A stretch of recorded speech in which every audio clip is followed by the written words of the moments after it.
Hey, what's up guys, it's Spectrum, back here with a brand new video review. This time I'm going to be doing another one of my mystery reviews. And, yeah, that's why the question mark is in front of you. So without further ado, let's give you guys like 5-ish seconds to guess who I'm going to review. Drum roll please. Alright, that's 5 seconds. Here we go. And it's none other than the Marvel Legends Molten Man Build-A-Figure Wave Spider-Woman. So, let's get right into it. We got the packaging here, Spider-Woman right down there, with the Spider-Man logo right there as well. On the top you got Legend Series with the spot varnish Spidey logo. On the side you got a nice artwork of Spider-Woman like there, right there, looking very cool. Same thing over here. On the back you got a read-up right there. If you want to read it, go ahead and pause it now. Get the other figures in the wave. Not much more at the bottom except for the barcode if you want this figure or to search in your area. So without further ado, let's get it out here and see how cool it actually is. Here we have Spider-Woman and the Diamond Select Lizard from the Amazing Spider-Man movie open up and out of their packaging. Say what? It's a surprise double review, guys. Here we go. Yeah, so let's get a closer look. We'll start off with Spider-Woman here. Looking very nice. Although I believe this mold is like reused like over and over again in terms of Hasbro Marvel Legends figures. But taking a look at that hair there, I like that hair a lot. That looks really, really nice in my opinion. I like the color shading in it as well. I love the way her eyes are like a pearlescent white. That's very gorgeous in my opinion. I like the white spider paint.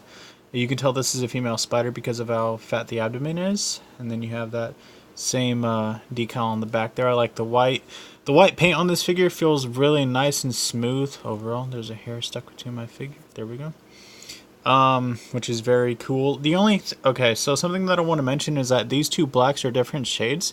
Same goes for the shoulders and the torso section here, I believe. It's a little bit different. It's not too bad, but it is noticeable. Got that Spider-Woman bow tie. And, yeah, nothing else really going on. So let's get into Lizard. This guy is extremely detailed though, man. This thing, I wasn't going to review it, and then I was just like, I need something else to review for this mystery review. So I went ahead and, you know, threw this guy in here. And dude, look at how scaly this dude looks, man. This is freaking insane. Just all over. Looking very cool and very realistic, in my personal opinion. This is even, I think this is like close to Mafex levels of detail, to be honest. Yeah, man, this thing is just really, really detailed, and the paint's nice and, you know, realistic. It makes the whole figure pop, and I love that I can display this dude next to my Amazing Spider-Man figure. Which, since my Amazing Spider-Man figure is too tall, it actually fits in perfect scale with this guy right here. Alright. Now, since there's only one accessory, we're not going to, you know, show off an entirely different section for it. So here's the accessory that comes with Spider-Woman. Got some pearlescent effects on that web there, if you can see that. Looking very nice. And unfortunately, I don't think this hand is a separate piece. I think it's just molded in there and painted white. But yeah, I wish she came with like fists or something instead of this. Like, I like this, but I don't use it on her display at all. And yeah, so that's about it for this.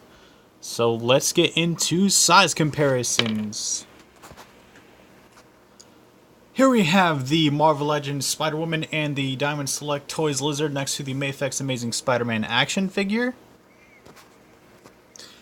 Here we have them both next to the Medicom Mafex Homecoming Spider-Man Texu action figure. Here we have them next to Scorpion from the same wave. And here we have them next to the black-suited Spider-Man.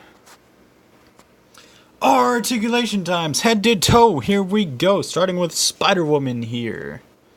She cannot look up at all because of the hair. She can look down though. She can even get a little bit of wobblage in there. Head cannot rotate full 360, but can kind of go side to side. Arms can do a full 360. They can go out that far. They can go in that far. She has a single jointed elbow, which I think Hasbro needs to change this ASAP. She has a swivel and hinge at the wrist. Has a ball joint in the diaphragm, which works pretty good. She can kick forward about that far, kick back about that, actually not at all. Upper thigh cut, double joint her knees, but they only go on that far.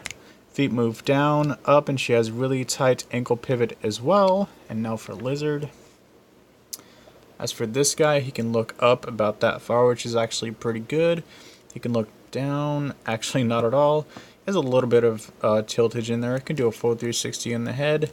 Arms can go out that far, can go in that far. Single jointed elbow, which goes in more than 90 degrees. You have a swivel at the elbow, wrist swivel and hinge. You have a ball joint in the diaphragm as well. You can kick forward with Y joints about that far. Can't really kick back. He has a single jointed knee, which only bends in and out that far. And he has his feet move down, up, and they have ankle pivot as well, along with a hinged and swiveling tail. So, yeah.